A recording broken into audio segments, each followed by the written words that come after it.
गरुड़ पुराण छठवां अध्याय। इस अध्याय के अंतर्गत गरुड़ भगवान विष्णु से पूछते हैं कि हे भगवान, नरक में आया हुआ जीव माता के उदर में किस प्रकार उत्पन्न होता है और गर्भ आदि के दुख को कैसे भोगता है, वह सब मुझसे कहिए। गरुड़ की इस बात को सुनकर भगवान विष्णु कहते हैं, हे गरुड़, स्त्री पुरुष संगम करने से स्त्री का रुधिर और पुरुष का वीर्य दोनों एकत्रित हो गर्भ में स्थित होता है। वह जीव जिस तरह जन्म लेता है वह मैं तुमसे कहता हूँ, ध्यान से सुनो। भगवान कहते हैं, स्त्री के ऋतु मध्य में पापी पुरुष के शरीर की उत्पत्ति होती है। विश्व रूप को मारने से इंद्र को हत्या का दोष लगा था। उसका इंद्र ने 4 भाग कर पृथ्वी, जल, वृक्ष और स्त्रियों को क्रम से दे दिया। स्त्रियों में ऋतु आने से पुत्रादि संतान की उत्पत्ति होती है। इस कारण 3 दिन स्त्रियां अपवित्र रहती हैं। ऋतु काल में प्रथम दिन चांडालनी, दूसरे दिन ब्रह्मघातिनी और तीसरे दिन धोबिन के समान होती हैं। इन 3 दिनों में नरक से आए हुए जीव जन्म लेते हैं। ईश्वर से प्रेरित हुए कर्मों से शरीर से धारणार्थ पुरुष के वीर्य बिंदु के आश्रय से स्त्री के उदर में जीव प्रवेश करता है। एक रात्रि के शुक्र शोणित योग से कलल के सदृश, 5 रात्रि से बुदबुद के समान और 10 दिन बाद बदरी फल के समान कठोर, तदंतर मांस पिंडाकार होता हुआ योनि के अंदर अंड के आकारवत का होता है। 1 महीने में मस्तक, दूसरे में भुजा, तीसरे में अंग की संरचना, तीसरे महीने में नख, रोम, हड्डी, चर्म, लिंग, 10 द्वार के छिद्र, चौथे महीने में त्वचा, मांस, रुधिर, मेद, मज्जा, अस्थि, इन धातुओं की उत्पत्ति। 5वें महीने में क्षुधा और तृष्णा उत्पन्न होती है। 6वें महीने में गर्भ की झिल्ली से आच्छादित होकर कुक्षी में गर्भ भ्रमण करने लगता है। माता के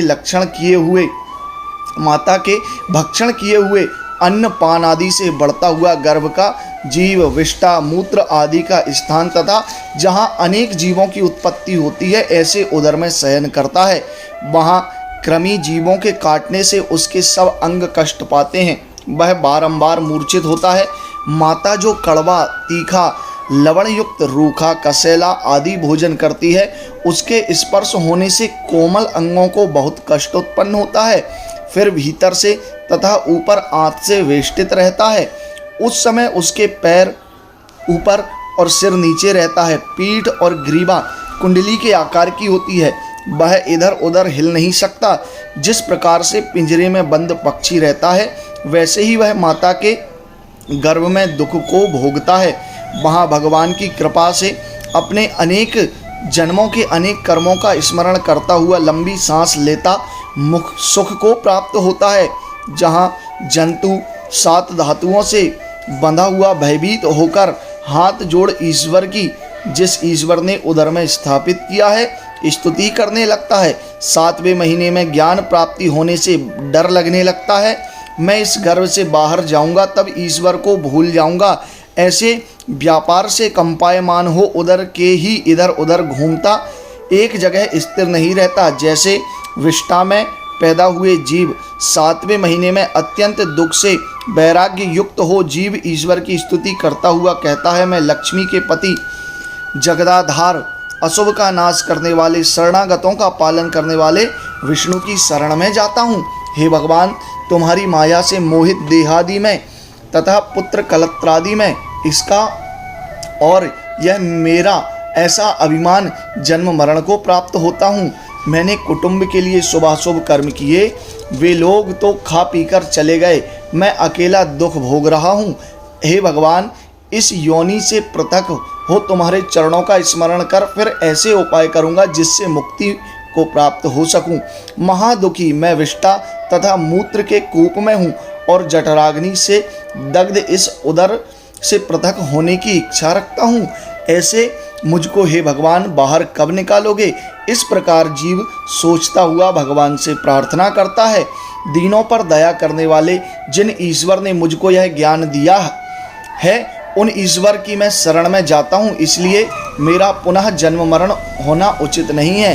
हे भगवान, मैं इस गर्भ से अलग होने की इच्छा नहीं करता, क्योंकि बाहर जाने से पाप कर्म करने पड़ते हैं, जिसके कारण फिर से नरक आदि प्राप्त होते हैं। इस कारण इस बड़े दुख से व्याप्त हूँ, फिर भी दुख रहित हो आपके चरण का आश्रय लेकर मैं संसार में अपना उद्धार करूँगा।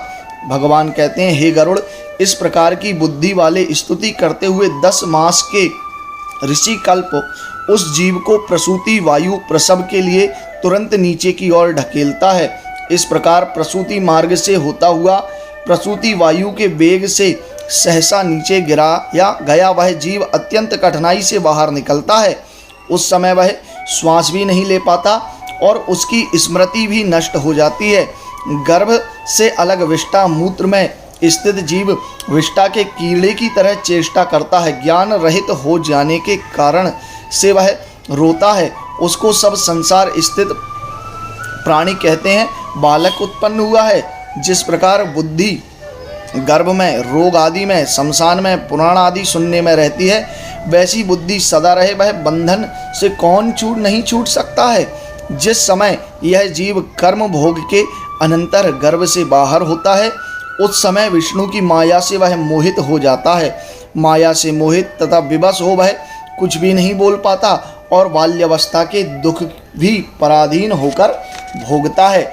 लड़के की इच्छा को ना जानते हुए माता पिता बालक की सेवा करते हैं। बालक को भूख लगे या रोवे तो पेट दर्द करता होगा, ऐसा विचार कर माता पिता औषधि देते हैं। बालक के पेट में दर्द हो तो माता समझे भूख लगी होगी, ऐसा विचार कर दूध पिला देती है, दवा दे देती है।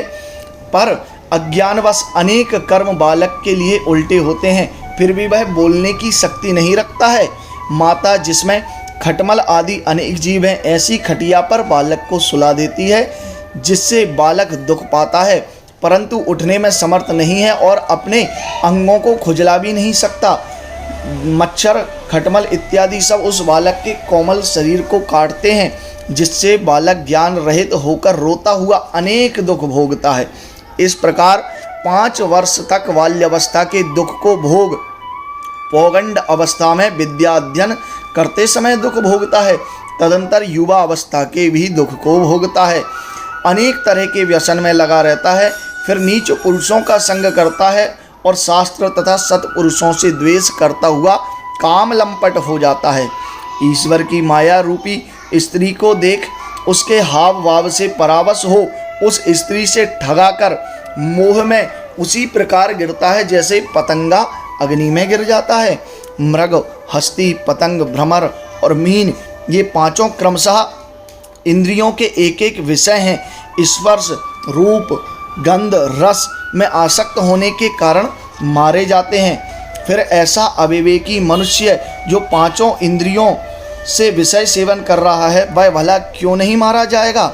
मनोवांछित कार्य सिद्धि नहीं होने से अज्ञानवश क्रोध उत्पन्न होता है तथा चिंता उत्पन्न होती है। इस प्रकार देह के साथ काम क्रोध भी बढ़ते हैं। ऐसे कामी पुरुष अपने हित के लिए तथा अन्य के नाश के लिए दूसरे कामी पुरुषों के साथ विरोध करता है। तब अन्य बलवान कामी रूप पुरुष से मृत्यु को प्राप्त होता है। जैसे बलिष्ठ हाथी से साधारण हाथी नष्ट होता है, ऐसे मूर्ख पुरुष जो विषय भोग में आसक्त होकर मनुष्य जीवन का नाश करते हैं। इसमें अधिक कौन पापी है। पशु आदि अनेक योनियां हैं, जिसके मध्य में इस कर्म भूमि में मनुष्य तन प्राप्त होता है, उसमें भी ब्राह्मण होना तो अत्यंत दुर्लभ है। हे गरुड़, ऐसे ब्राह्मण कुछ भी विचार नहीं कर इंद्रिय द्वारा विषय सेवन करते हैं। उस ब्राह्मण के हाथ में आया हुआ अमृत स्वरूप यह अवसर प्रमाद से नीचे गिर गया। इसलिए मनुष्य जन्म प्राप्त कर हरि की भक्ति ना करना और हरि में भक्ति करना ही जन्म की सफलता है। भक्ति ना करना नरक का कारण बनता है।